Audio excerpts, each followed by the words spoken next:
Good morning, नमस्कार, स्वागत है आप सभी का एमएससी क्लास में। मैं नीरज कुमार आप सभी के लिए लेकर आया हूं कार्बन और उसके यौगिक।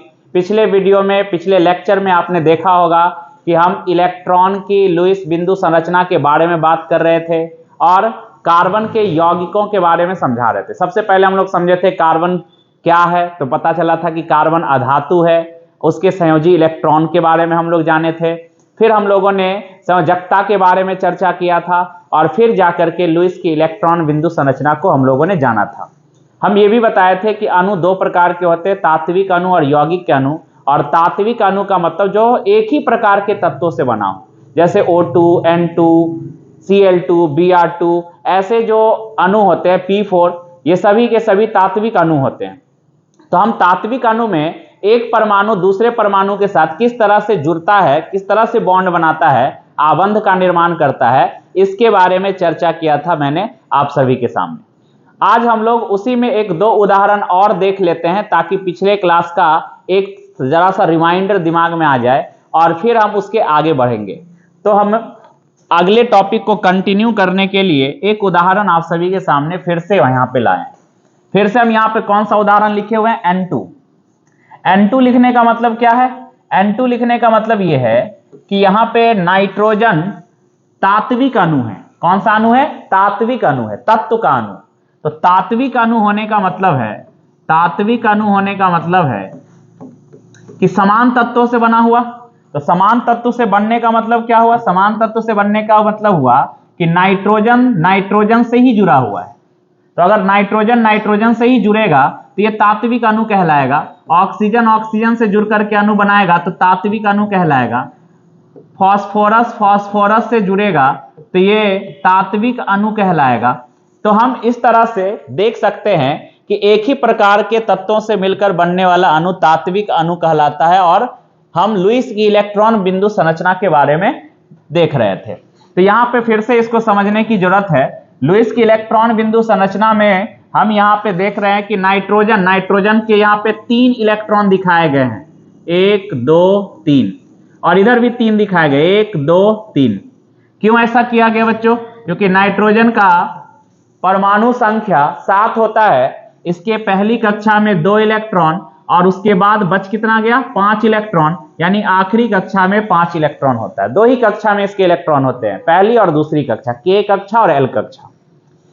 इसके पहले वाले वीडियो में अगर आप लोगों ने वीडियो को अच्छे से देखा होगा तो उसमें हम 2 8 8 18 18 32 32 7 अलग अलग कक्षाओं में कितने कितने परमाणु उपस्थित, कितने कितने तत्वों की संख्या उपस्थित होती है, इसके बारे में चर्चा किया था मैंने। और उसमें यह भी बताया गया था कि अगर हम इलेक्ट्रॉन को उसके K L M N कक्षा में सजाते हैं तो पहली कक्षा में 2 इलेक्ट्रॉन, दूसरे तीसरे में 8, दूसरे तीसरे में 8 इलेक्ट्रॉन, उसके बाद चौथे पांचवें में हम लोग 18 18 और छठे सातवें में 32 32 इलेक्ट्रॉन को रखते हैं। तो नाइट्रोजन का पहला कक्षा में 2 इलेक्ट्रॉन और दूसरे में कितना है? 5। तो हम यहां पे देख सकते हैं कि ये अगर संयोजी इलेक्ट्रॉन 5 है, किसी परमाणु के बाह्यतम कक्षा, आखिरी कक्षा में उपस्थित इलेक्ट्रॉन को संयोजी इलेक्ट्रॉन कहते हैं। सबसे बाहर वाली कक्षा, सबसे आउटर मोस्ट सेल को हम लोग क्या कहते हैं? संयोजी कक्षा कहते हैं। तो संयोजी कक्षा में जो इलेक्ट्रॉन होगा, वैलेंस सेल में जो इलेक्ट्रॉन होगा वो संयोजी इलेक्ट्रॉन होगा। तो संयोजी इलेक्ट्रॉन के आधार पर ही संयोजकता निर्धारित होती है। और हम पिछले ही लेक्चर में संयोजकता निकालना भी सिखाए थे। तो संयोजकता में हमने बताया था कि किसी परमाणु के अगर अंतिम कक्षा में 4 से कम इलेक्ट्रॉन है, हम लोग क्या किए थे कि बाह्यतम कक्षा के इलेक्ट्रॉन को 2 हिस्से में बांट दिए थे, 4 से कम, 4 से ज्यादा। क्योंकि जिस परमाणु के अंतिम कक्षा में 4 इलेक्ट्रॉन होता है वो ना तो इलेक्ट्रॉन का त्याग करता है ना तो इलेक्ट्रॉन ग्रहण करता है। हम बात कार्बन की कर रहे हैं और हम ऐसे भी पढ़ ही रहे हैं कार्बन और उनके यौगिक। तो इसीलिए 4 के पहले यानी कि 1 2 3, अगर किसी परमाणु के आखिरी कक्षा में 1 2 या 3 इलेक्ट्रॉन है तो त्याग करता है इलेक्ट्रॉन का। अगर 4 से ज्यादा है, 5 6 7, तो इलेक्ट्रॉन क्या करेगा? ग्रहण करेगा। तो देख सकते हो बच्चों कि नाइट्रोजन की आखिरी कक्षा में 5 इलेक्ट्रॉन है और ये अष्टक पूरा करने के लिए क्या करेगा? 3 इलेक्ट्रॉन ग्रहण करेगा। तो 3 इलेक्ट्रॉन अगर ये ग्रहण करता है तभी तो 5 और 3 मिलकर 8 होगा। तो हम जो देख रहे हैं कि नाइट्रोजन 3 इलेक्ट्रॉन किसी अन्य परमाणु से ले रहा है, वही 3 इलेक्ट्रॉन इसकी संयोजकता होगी। और किसी परमाणु की जितनी संयोजकता होती है वो परमाणु उतना ही बॉन्ड बनाता है। तो अगर नाइट्रोजन की संयोजकता 3 है तो नाइट्रोजन 3 बॉन्ड बनाएगा, अर्थात नाइट्रोजन बॉन्ड बनाने की क्रिया में कितने इलेक्ट्रॉन को भेजेगा? 3 इलेक्ट्रॉन को, जबकि इसके सबसे बाहर वाली कक्षा में 5 इलेक्ट्रॉन है।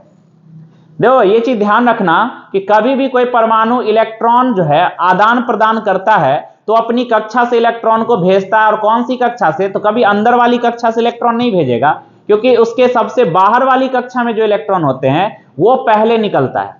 तो अंदर वाली कक्षा में 2 है तो ये भाग लेने के लिए नहीं जाएगा, जो बाहर वाली कक्षा में है 5 इलेक्ट्रॉन, वो उस 5 इलेक्ट्रॉन में से ही 1 2 3 जितनी संख्या में उसको बॉन्ड बनाना है उतने इलेक्ट्रॉन भाग लेने के लिए जाएंगे। तो 5 इलेक्ट्रॉन है, लेकिन संयोजकता नियम के अनुसार अष्टक पूरा करने के लिए ये 3 ही इलेक्ट्रॉन ग्रहण करेगा। इसीलिए हम कह सकते हैं कि इसकी संयोजकता 3 है, अर्थात नाइट्रोजन जब 3 बॉन्ड बनाएगा तो उस 3 बॉन्ड को बनाने के लिए अपने 5 में से 3 इलेक्ट्रॉन को भेजेगा। इसीलिए तुम देख सकते हो कि यहां पे 3 इलेक्ट्रॉन दिखाया गया, 1 2 3 1 2 3, ये नाइट्रोजन भी, ये नाइट्रोजन। अब तुम ही देखो ना, 5 में से 3 चला गया, कितना बचा? 2, यानी 2 इलेक्ट्रॉन ऐसा रह गया नाइट्रोजन के पास जो बॉन्ड बनाने की क्रिया में भाग लेने के लिए नहीं गया। उसी 2 इलेक्ट्रॉन को इस साइड दिखाया गया है, इस साइड दिखाया गया है।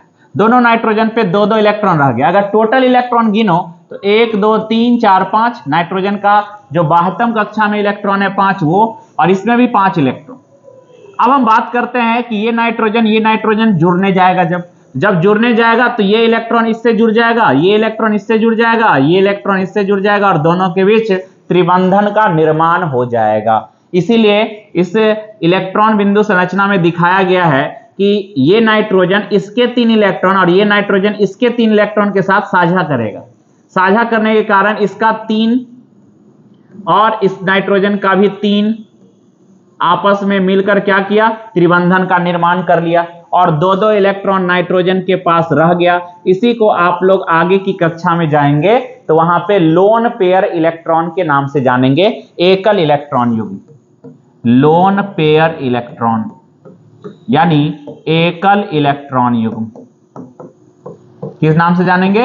एकल इलेक्ट्रॉन युग्म। ऐसा इलेक्ट्रॉन का जोड़ा, ऐसा इलेक्ट्रॉन युग्म जो बॉन्ड बनाने की क्रिया में भाग नहीं लेता है। तो हम देख सकते हैं कि बाह्यतम कक्षा में 5 इलेक्ट्रॉन था, लेकिन नाइट्रोजन के पास बाध्यता यह है कि अपने संयोजकता नियम को रखने के लिए, संयोजकता नियम का पालन करने के लिए, अष्टक पूरा करने के लिए 3 इलेक्ट्रॉन ही ले सकता है। अब कोई परमाणु जितना इलेक्ट्रॉन लेता है अधिकतम उतना ही बॉन्ड बना सकता है, क्योंकि उसकी संयोजकता वही होगी। इस वजह से नाइट्रोजन 3 ही इलेक्ट्रॉन बॉन्ड बनाने के लिए भेजता है। अब 5 में से अगर 3 ही इलेक्ट्रॉन बॉन्ड बनाने के लिए भेजेगा तो 2 इलेक्ट्रॉन तो रह जाएगा। तो इसीलिए वो 2 इलेक्ट्रॉन को हम लोग इधर साइड दिखाएं। तो इस तरह से एक नाइट्रोजन दूसरे नाइट्रोजन से जुड़कर N2 अणु का निर्माण करता है। कौन से अणु का निर्माण करता है? N2। नाइट्रोजन से नाइट्रोजन जुड़ गया। यहां पर लिखा भी हुआ है साझेदारी इलेक्ट्रॉन के 3 जोड़े। यहां पर एक जोड़ा इलेक्ट्रॉन, दूसरा जोड़ा, तीसरा जोड़ा, यह साझा किया हुआ जोड़ा है। तो N triple bond N nitrogen परमाणुओं के बीच त्रिबंधन बन गया, और इस तरह से ये तात्विक अणु का निर्माण किया। आगे जल के अणु में ऑक्सीजन और 2 हाइड्रोजन परमाणुओं में एकल आबंध, यानी हम अब जल में समझेंगे सेम यही घटना को। तो इसके लिए देखना है, ऑक्सीजन का परमाणु संख्या 8 है। जल का सूत्र क्या होता है? H2O, 2 hydrogen 1 oxygen. तो ऑक्सीजन और हाइड्रोजन दोनों के परमाणु संख्या की हम चर्चा यहां पे कर लेते हैं। हाइड्रोजन का परमाणु संख्या 1, ऑक्सीजन का परमाणु संख्या 8। तो इसकी पहली कक्षा में कितना इलेक्ट्रॉन? 2। अब हम 2 8 8 18 18 32 वाला नियम थोड़ा याद करो।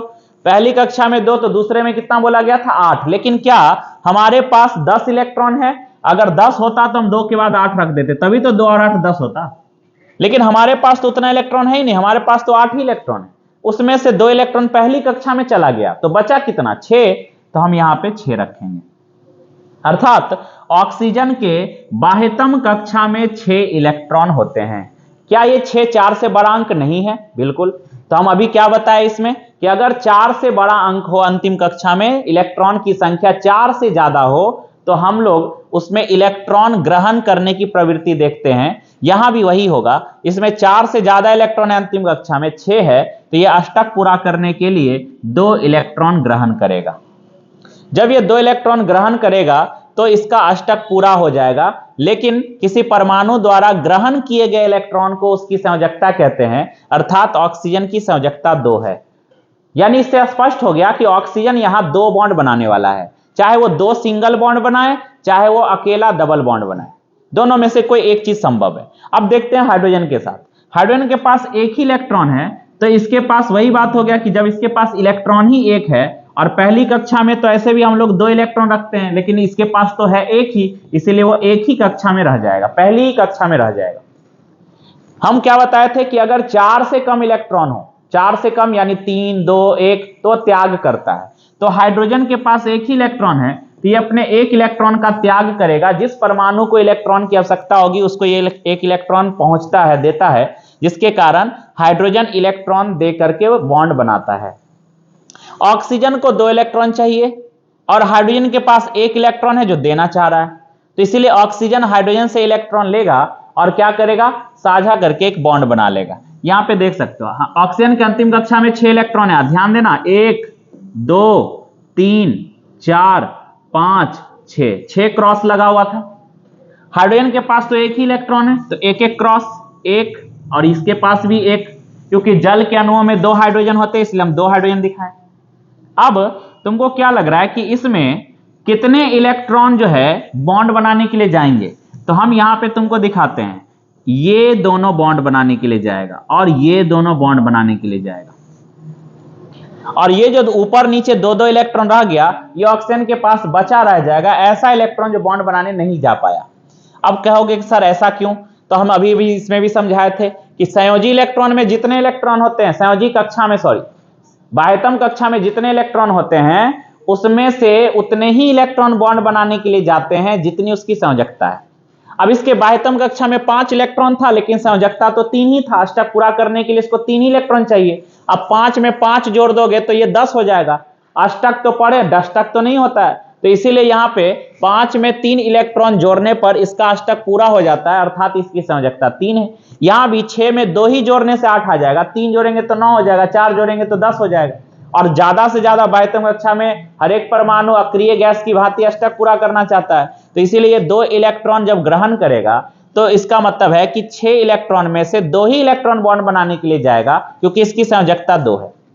अब तुम ही बताओ, 6 में से अगर 2 ही इलेक्ट्रॉन बॉन्ड बनाने जाएगा तो 2 इलेक्ट्रॉन जो बॉन्ड बनाने गया उसको घटा दो, तो 6 में से 2 गया, कितना बचा, 4, अर्थात 4 इलेक्ट्रॉन ऑक्सीजन के पास ऐसा है जो बॉन्ड बनाने नहीं जाएगा। इसीलिए इस 4 इलेक्ट्रॉन से कितना जोड़ा बनेगा, 2 जोड़ा बनेगा इलेक्ट्रॉन का, 2 पेयर। इसलिए तुम देख सकते हो एक पेयर यहां है और एक पेयर यहां है, 2 पेयर, 2 जोड़ा, ये एक जोड़ा, ये दूसरा जोड़ा, तो 2 जोड़ा इलेक्ट्रॉन जो है इसके पास बचा रह गया। लेकिन हाइड्रोजन के पास एक ही इलेक्ट्रॉन था, इसलिए ऑक्सीजन भी अपना एक ही इलेक्ट्रॉन दिया। पार्टनरशिप का मतलब क्या है कि भाई ठीक है, मेरे पास 10 लाख रुपया है, लेकिन अगर हम किसी बिजनेस को स्टार्ट करना चाह रहे हैं 1 लाख रुपए में, तो हम, इसका मतलब ये नहीं है कि पूरा 1 लाख हम ही लगा दें। पार्टनरशिप का मतलब है कि मेरे पास भले ही 10 लाख हो, लेकिन अगर हम 1 लाख का भी बिजनेस करने जाएंगे तो हम 50,000 लगाएंगे, सामने वाला भी 50,000 लगाएगा, बराबर वाला, मेरा 1 रुपया तो तुम्हारा भी 1 रुपया। तो यहां पे वही बात है, इसके पास भले ही बहुत सारा इलेक्ट्रॉन है, लेकिन हाइड्रोजन के पास एक ही इलेक्ट्रॉन है, तो ऑक्सीजन भी अपना एक ही इलेक्ट्रॉन भेजेगा और दोनों के बीच बॉन्ड बनेगा कैसा, सिंगल, क्योंकि एक जोड़े इलेक्ट्रॉन से एक बॉन्ड बनता है। 2 इलेक्ट्रॉनों के आकर्षण से एक बॉन्ड का निर्माण होता है, 2 इलेक्ट्रॉनों के आकर्षण से एक बॉन्ड का निर्माण होता है। यहां भी 2 इलेक्ट्रॉनों के आकर्षण से एक बॉन्ड का निर्माण होता है, तो इसीलिए ऑक्सीजन हाइड्रोजन के बीच इधर एक सिंगल बॉन्ड बनेगा और ऑक्सीजन हाइड्रोजन के बीच इधर एक सिंगल बॉन्ड बनेगा, एकल बंधन। इस तरह से ऑक्सीजन के इधर भी हाइड्रोजन और इधर भी हाइड्रोजन एक एक बॉन्ड बना लेगा और बन जाएगा H2O अणु, क्योंकि अब ऑक्सीजन से हाइड्रोजन जुड़ चुका है। इस तरह से जल के अणु का निर्माण होता है। तो हम उसी चीज को यहां पे समझाएं और अगले में तुमको यही चीज दिखाई देगा। देखो हुआ क्या, यहां पे हाइड्रोजन जो है, इसमें ये जो तुम देख रहे हो ना कि इस घेरे के अंदर, ये जो घेरा है, इस घेरा और इस घेरे के अंदर ध्यान देना, इस घेरे के अंदर 2 बिंदु दिखाई दे रहा है। क्या दोनों इलेक्ट्रॉन हाइड्रोजन का है? नहीं, इसमें 1 इलेक्ट्रॉन हाइड्रोजन का और 1 इलेक्ट्रॉन ऑक्सीजन का है, तभी तो दोनों के बीच बॉन्ड बनेगा। इस घेरे के अंदर ध्यान देना, इस घेरे के अंदर दो इलेक्ट्रॉन, दो क्रॉस दिखाई दे रहा होगा।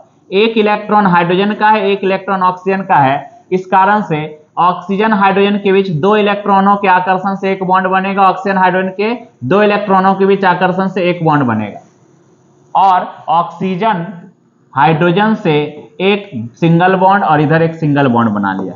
अब इसमें तुम देखना तो ये वाला इलेक्ट्रॉन, ये वाला जो इलेक्ट्रॉन है ये ऑक्सीजन का है और ये वाला इलेक्ट्रॉन हाइड्रोजन का है। ये वाला इलेक्ट्रॉन ऑक्सीजन का है, ये वाला इलेक्ट्रॉन हाइड्रोजन का है। इसमें ये इलेक्ट्रॉन ऑक्सीजन का है, ये इलेक्ट्रॉन हाइड्रोजन का है, ये इलेक्ट्रॉन ऑक्सीजन का है, एक, यानी सिंगल सिंगल बॉन्ड में दो ही इलेक्ट्रॉन ऑक्सीजन अपना दे रहा है, एक इस हाइड्रोजन को, एक इस हाइड्रोजन को, और दोनों हाइड्रोजन भी अपना एक एक इलेक्ट्रॉन ही साझा कर रहा है। तो ऑक्सीजन के पास तो अंतिम कक्षा में 6 इलेक्ट्रॉन था, जिसमें से 2 ही इलेक्ट्रॉन ये बॉन्ड बनाने के लिए भेजा, यानी कि 2 ऊपर और 2 नीचे, 6 इलेक्ट्रॉन देखो तो ऑक्सीजन के पास है कि नहीं, 1 2 3 4। और साथ ही साथ हम लोग ये भी चीज देखते हैं कि अष्टक पूरा हुआ कि नहीं, क्योंकि लुईस की इलेक्ट्रॉन बिंदु संरचना में ऐसा होता है, 1 2 3 4 5 6 7 8, जिसके साथ वो बॉन्ड बनाएगा, बॉन्ड बनने के बाद वो अष्टक नियम को पूरा कर लेगा। जैसे कि हम इसके पहले नाइट्रोजन वाला बताए, इसमें भी तुम देख सकते हो। इसमें ये जब बॉन्ड बन गया ट्रिपल बॉन्ड, तो देखो तो 1 2 3 4 5 6 इलेक्ट्रॉन है। अब 6 इलेक्ट्रॉन से तीन बॉन्ड का निर्माण यहां हो चुका है। अब इधर अगर हम देखें तो 6 7 8, या इधर देखें तो 6 7 8। तो हम यहां पे ये बात बता रहे हैं कि लुईस की इलेक्ट्रॉन बिंदु को अगर समझना है तो सबसे पहले संयोजकता के बारे में अच्छे से जानना चाहिए। और संयोजकता बहुत आसान है बच्चों, जिसमें हम तुमको ये बताया कि अगर तुम ये याद रखते हो 2 8 8 18 18 32 32, जो बहुत सारे बच्चे नहीं इसको समझ पाते हैं और इतना बेसिक सा बात बताया भी नहीं जाता है, बच्चों को रटवाया जाता है, जिसके कारण उसको संयोजकता समझने में प्रॉब्लम आता है और उसके कारण फिर लुईस की इलेक्ट्रॉन बिंदु संरचना में फंस जाता है। अगर तुमको ये पता है कि किसी परमाणु की अंतिम कक्षा में जितने इलेक्ट्रॉन हैं उसके अनुसार वो इलेक्ट्रॉन लेगा कि देगा, और अगर वही उसकी संयोजकता है, तो तुम आसानी से समझ जाओगे कि कोई परमाणु कितना इलेक्ट्रॉन बॉन्ड बनाने के लिए साझा करेगा। ऑक्सीजन के पास कहने के लिए तो बाह्यतम कक्षा में 6 इलेक्ट्रॉन है, लेकिन उस 6 इलेक्ट्रॉन में से सिर्फ 2 ही इलेक्ट्रॉन साझा करने के लिए वो भेज रहा था, क्योंकि ऑक्सीजन का अष्टक पूरा करने के लिए 2 इलेक्ट्रॉन की ही आवश्यकता है। 6 इलेक्ट्रॉन अंतिम कक्षा में है, तो 6 में 2 जोड़ेंगे तो 8 आ जाएगा। इसका मतलब है उसकी संयोजकता 2 है। अगर उसकी संयोजकता 2 है तो ऑक्सीजन ज्यादा से ज्यादा 2 बॉन्ड बनाएगा अपने किसी परमाणु के साथ साझा करके। इसीलिए हम यहाँ पे जो लुईस की इलेक्ट्रॉन बिंदु संरचना दिखा रहे थे, इसमें हम देख सकते हैं कि ये जो बॉन्ड बना है, इसमें एक इलेक्ट्रॉन ऑक्सीजन का और एक इलेक्ट्रॉन हाइड्रोजन का है, एक इलेक्ट्रॉन ऑक्सीजन का, एक इलेक्ट्रॉन हाइड्रोजन का है। दोनों हाइड्रोजन का नहीं है, दोनों हाइड्रोजन का तो दोनों हो भी नहीं सकता, क्योंकि हाइड्रोजन का तो परमाणु संख्या ऐसे भी एक होता है। अब हम अगले टॉपिक पे बढ़ते हैं। जहां भी तुमको कोई चीज लगे कि हाँ यहां पे हम इस बात को थोड़ा सा नहीं सही से सुन पाए, तुरंत वीडियो को पीछे करके एक बार देख लो। अब देखो मेरा जो अगला टॉपिक है उसमें क्या है, संयोजी यौगिक के भौतिक गुण। सहसंयोजी यौगिकों के भौतिक गुणों के बारे में चर्चा हुआ, क्वथनांक, द्रवनांक, उसके रंग, अवस्था, सब के बारे में चर्चा। सहसंयोजी यौगिकों के भौतिक गुणों के बारे में हम बता रहे थे, और सहसंयोजी यौगिकों के गलनांक एवं क्वथनांक कम होते हैं, क्योंकि इनके बीच अंतराणुक बल बहुत कम होते हैं। तो सहसंयोजी यौगिकों के भौतिक गुण, जब भी बात भौतिक गुण की हो ना, तो भौतिक गुण में जैसे उसका क्वथनांक, गलनांक, द्रवनांक, रंग, अवस्था, ये सब भौतिक गुण में आते हैं। उसी के बारे में यहाँ पे चर्चा किया गया है। तो इसको तुम छोटा छोटा एक पॉइंट बना करके नोट्स की तरह लिख सकते हो। यहाँ बोला गया कि सहसंयोजी यौगिकों के भौतिक गुण, सहसंयोजी यौगिकों के गलनांक एवं क्वथनांक, गलनांक एवं क्वथनांक कम होते हैं। क्यों कम होते हैं? तो देखो गलनांक क्वथनांक उसी का कम होता है ना जिनके बीच का आकर्षण बल क्या हो, अंतराण्विक आकर्षण बल जो है वो कमजोर हो। तो यहां लिखा हुआ है इनके बीच अंतराणुक बल बहुत कम होते हैं। अंतराणुक का मतलब होता है कि अणुओं के बीच का आकर्षण बल, जो हम अंतराणुक बोलते हैं, इसका मतलब क्या है, अणुओं के बीच का आकर्षण बल क्या है, कम होता है। आकर्षण बल कम होगा तो थोड़ा सा उष्मा देंगे, वो आसानी से टूट जाएगा और आसानी से वो वाष्पित होना शुरू हो जाएगा। इसीलिए इसके क्वथनांक, गलनांक जो हैं वो क्या है, कम होते हैं। फिर आगे बताया गया सहसंयोजी यौगिक विद्युत के कुचालक होते हैं, क्योंकि इलेक्ट्रॉनों के बीच और कोई आवेशित कण नहीं होते हैं। जो सहसंयोजी यौगिक होते हैं वो विद्युत के कुचालक होते हैं। जैसे अभी हम इसके पहले जल की ही बात किए, तो जल में हाइड्रोजन ऑक्सीजन के बीच सहसंयोजी आबंध बन रहा था। और अगर हम शुद्ध जल की बात करें, प्योर वाटर, शुद्ध जल की बात करें, तो शुद्ध जल जो है ना वो विद्युत का कुचालक होता है। अगर जल में कोई माध्यम नहीं है, कोई मिनरल्स नहीं है, शुद्ध जल है, तो उसमें विद्युत धारा के गमन के लिए, जैसा कि एक याद होगा आप सभी को, सोनू सर ने एक्सपेरिमेंट के जरिए आपको दिखाया था कि क्या नदी में अगर तार गिर जाए तो क्या पूरे नदी में करंट आ जाएगा। तो इस चीज को उन्होंने समझाया था। और प्रतिरोध भी उसमें एक फैक्टर आता है, जैसे जैसे दूरी बढ़ता चला जाता है वैसे वैसे विद्युत चालकता जो है उसकी घटती चली जाती है, इसके बारे में भी बताया था। तो यहां पे हम बात कर रहे हैं सहसंयोजी यौगिकों के विद्युतीय गुण के बारे में। तो विद्युतीय गुण में बताया गया कि ये विद्युत के कुचालक होते हैं। क्यों होते हैं? क्योंकि इलेक्ट्रॉनों के बीच और कोई आवेशित कण नहीं होते हैं। इलेक्ट्रॉनों के बीच आवेशित कण नहीं होने के कारण जो दो तरह के विद्युत चालक होते हैं, एक इलेक्ट्रॉनिक चालक होता है, एक विद्युत अपघटनीय चालक होता है। इलेक्ट्रॉनिक चाल में विद्युत धारा का प्रवाह किसकी वजह से होता है? इलेक्ट्रॉनों की गति के कारण। तो जब इलेक्ट्रॉनों के बीच कोई आवेशित कण होता है ना, तो विद्युत फ्लो जो है ना वो इलेक्ट्रॉन के साथ लगातार होता चला जाता है। लेकिन ऐसा नहीं हो पा रहा है। क्यों? क्योंकि इलेक्ट्रॉनों के बीच कोई आवेशित कण उपस्थित नहीं है। इस वजह से ये आयनिक, और ऐसे भी विद्युत धारा का चालन जो है ना वो आयनिक यौगिक भी तभी कर पाता है जब उनके आयन स्वतंत्र होते हैं। इसीलिए ऐसा है नहीं कि अगर कोई आयनिक यौगिक है, जैसे नमक, सूखा हुआ नमक ले ले, तो क्या सूखा हुआ नमक, ठोस नमक विद्युत का चालन कर पाएगा? नहीं, जबकि वो आयनिक यौगिक है। लेकिन इसके बावजूद भी क्यों नहीं? क्योंकि जो ठोस आयनिक यौगिक होते हैं उनके आयन स्वतंत्र नहीं होते। इसीलिए विद्युत धारा का चालन होने के लिए आयनों का स्वतंत्र होना भी जरूरी है। और इलेक्ट्रॉनिक चालक में विद्युत धारा का चालन इलेक्ट्रॉनों के गमन के कारण होता है, इलेक्ट्रॉनों के प्रवाह के कारण होता है। लेकिन अगर इलेक्ट्रॉनों के बीच रिक्त स्थान है, अगर इलेक्ट्रॉनों के बीच कोई आवेशित कण उपस्थित नहीं है, तो वो विद्युत का चालन फिर नहीं करेगा। तो गलनांक क्वथनांक कम क्यों हुआ? क्योंकि अंतराण्विक बल कमजोर था।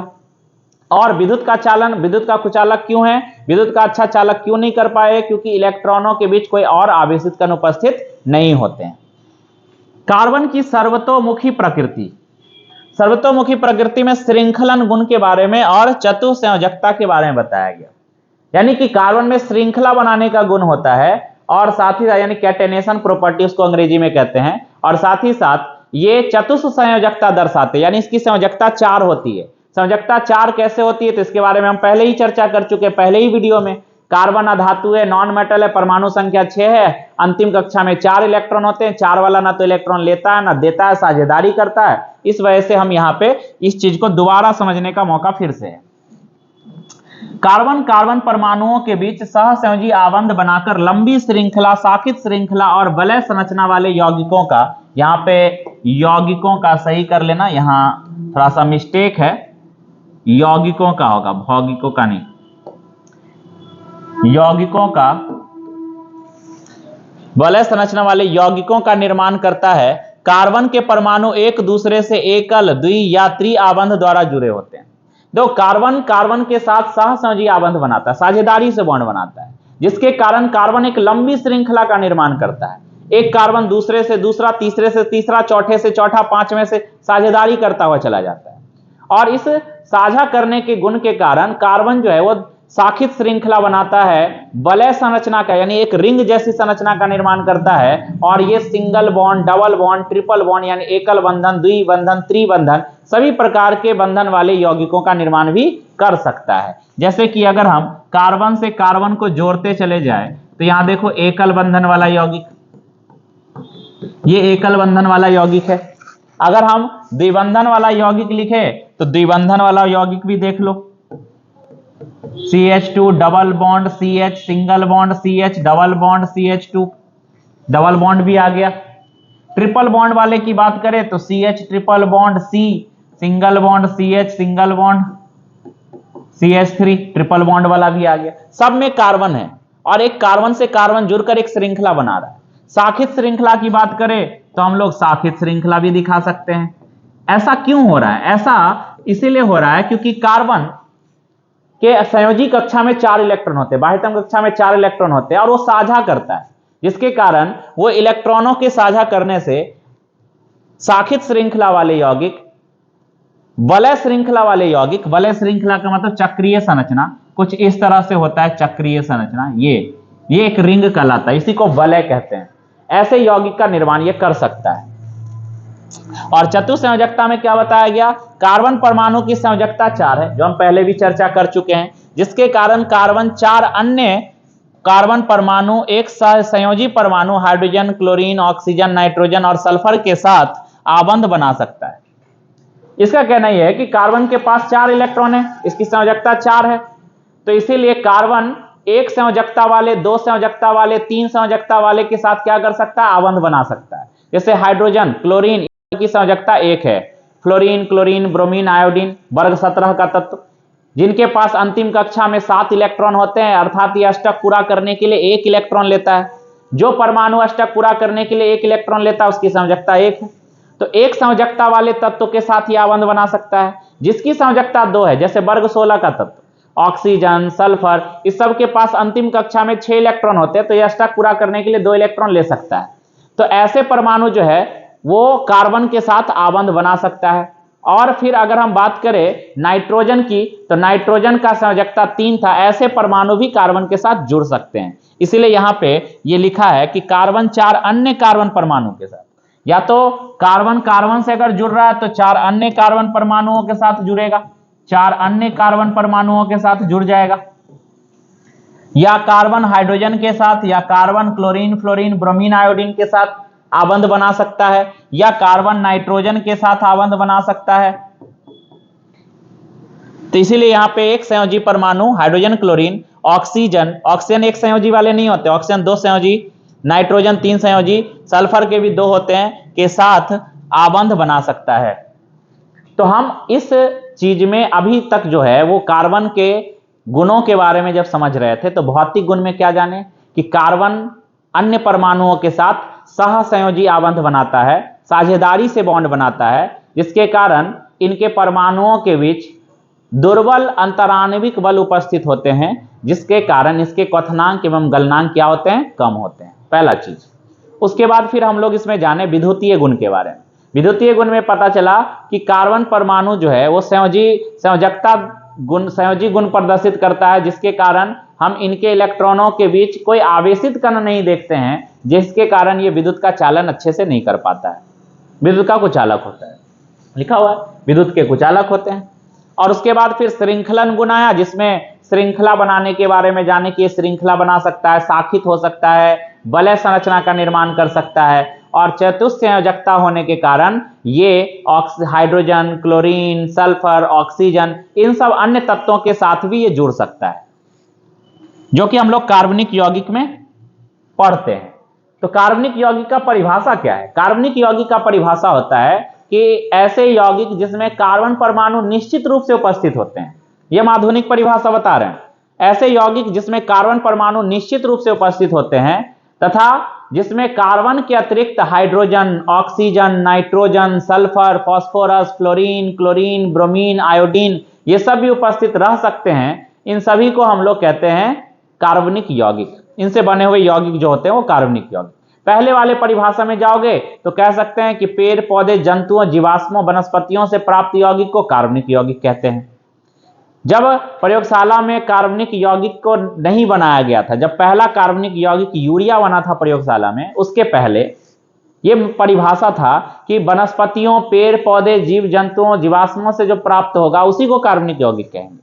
लेकिन जब पहली बार प्रयोगशाला में यूरिया को बनाया गया तो उसके बाद से असंख्य कार्बनिक यौगिक का निर्माण हुआ, तब जाके इसका परिभाषा दिया गया कि ऐसे यौगिक जिसमें कार्बन परमाणु निश्चित रूप से उपस्थित, अब कार्बनिक बोलना और कार्बन ही ना हो तो फिर वो कार्बनिक नहीं होगा। तो ऐसे यौगिक जिसमें कार्बन परमाणु निश्चित रूप से उपस्थित होते हैं तथा इसके अतिरिक्त हाइड्रोजन, ऑक्सीजन, नाइट्रोजन, सल्फर ये सब भी उपस्थित रह सकते हैं, कार्बनिक यौगिक कहलाते हैं। अपवाद में कौन है? अपवाद में है CO2, अपवाद में है CO, अपवाद में है धातु के कार्बोनेट, धातु के कार्बोनेट, धातु के कार्बोनेट।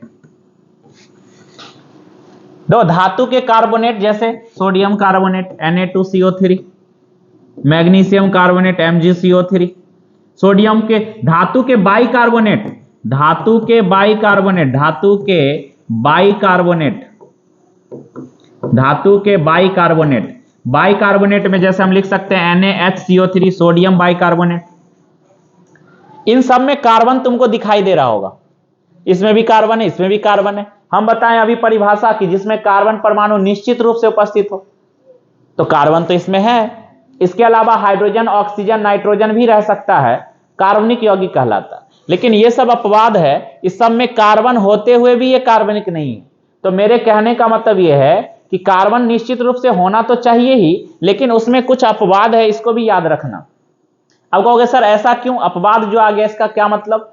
इसका मतलब ये नहीं कि हम बोल दिए अपवाद और निकल लिए। मेरे कहने का मतलब यह है कि इस सबको कार्बनिक इसीलिए नहीं कहा जाता है क्योंकि इनके गुण अकार्बनिक यौगिकों के गुणों से मैच करता है। तो गुण के आधार पर इसको कार्बनिक की श्रेणी में नहीं रखा गया, क्योंकि कार्बन डाइऑक्साइड, कार्बन मोनोऑक्साइड में कार्बन तो है, लेकिन इसके गुण अकार्बनिक यौगिक के गुणों से मैच करता है। इसकी वजह से हम लोग इसको कार्बनिक यौगिक की श्रेणी में नहीं रखते हैं। तो अपवाद में 4 बात याद रखना बच्चों, कार्बन डाइऑक्साइड, कार्बन मोनोऑक्साइड, धातु के कार्बोनेट और धातु के बाइकार्बोनेट। बहुत सारे धातु के कार्बोनेट होते हैं, calcium carbonate, sodium carbonate, magnesium carbonate, ये सब धातु के कार्बोनेट है। बाइकार्बोनेट है, ये सब कार्बन होते हुए भी कार्बनिक नहीं होगा। तो हम कार्बनिक यौगिक की बात थोड़ा सोचे कर लेते हैं, क्योंकि इसके पहले वाले में तुम बात कर रहे थे चतुस्संयोजकता की, तो बात यहां पे कार्बन किसके किसके साथ बॉन्ड बना सकता है उस पर चर्चा हो रही थी। तो हम सोचे कि कार्बनिक यौगिक के बारे में चर्चा कर ही लेते हैं। अब देखो क्या है, अब है संतृप्त और असंतृप्त कार्बनिक यौगिक। कार्बनिक यौगिक को 2 भाग में बांटा गया, सैचुरेटेड और अनसैचुरेटेड कार्बनिक यौगिक। संतृप्त और असंतृप्त कार्बनिक यौगिक का बहुत आसान सा चीज है, इसके परिभाषा सब में उलझने की बजाय सिंपल सा बात ध्यान देना कि जिस यौगिक में कार्बन परमाणु केवल एकल बंधन द्वारा जुड़ा हो, जिस यौगिक में कार्बन परमाणु केवल एकल बंधन द्वारा जुड़ा हो, सिंगल बॉन्ड द्वारा जुड़ा हो, तो वैसे यौगिक को हम लोग बोलते हैं संतृप्त कार्बनिक यौगिक।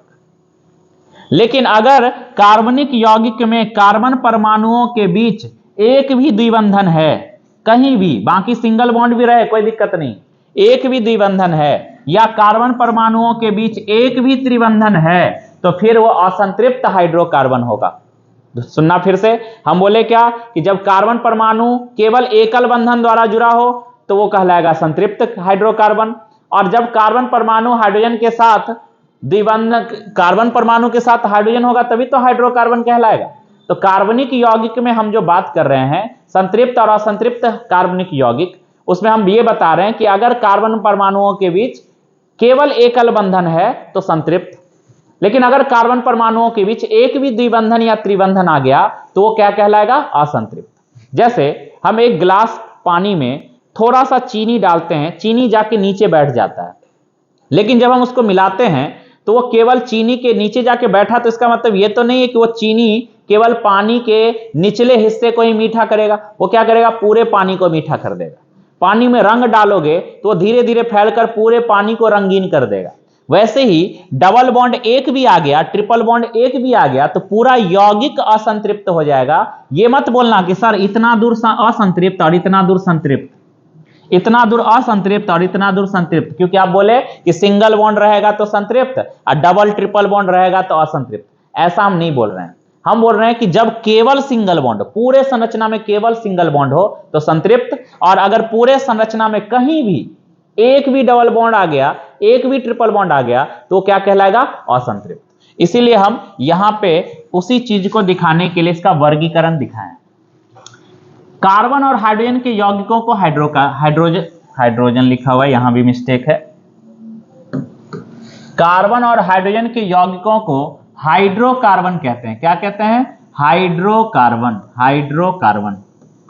इसको देख सुधार लेना, कार्बन और हाइड्रोजन के यौगिकों को हाइड्रोकार्बन कहते हैं, यानी ऐसा यौगिक जो केवल कार्बन और हाइड्रोजन से बना है। हाइड्रोकार्बन एक बार बोलो तो, हाइड्रोकार्बन में क्या वर्ड आया, हाइड्रो और कार्बन। हाइड्रो कहां से आया, हाइड्रोजन से, और कार्बन का मतलब कार्बन तो होता ही है, तो कार्बन और हाइड्रोजन से बने हुए यौगिक को हम लोग कहते हैं हाइड्रोकार्बन। इसीलिए यहां पे लिखा हुआ है कि कार्बन और हाइड्रोजन के यौगिक को हाइड्रोकार्बन कहते हैं। इसमें हाइड्रो वर्ड है, इसमें कौन कौन सा वर्ड है? हाइड्रो, हाइड्रो यानी हाइड्रोजन, कार्बन मतलब कार्बन, जो हाइड्रोजन और कार्बन से बना हो। हाइड्रोकार्बन को दो भाग में बांटा गया है, संतृप्त और असंतृप्त। क्या लिखा हुआ है? कार्बन परमाणुओं के बीच एकल आवंत। अभी अभी हम चर्चा कर रहे थे कि जब कार्बन परमाणु केवल एकल बंधन द्वारा जुड़ा हो तो संतृप्त हाइड्रोकार्बन। और यहां क्या लिखा असंतृप्त में?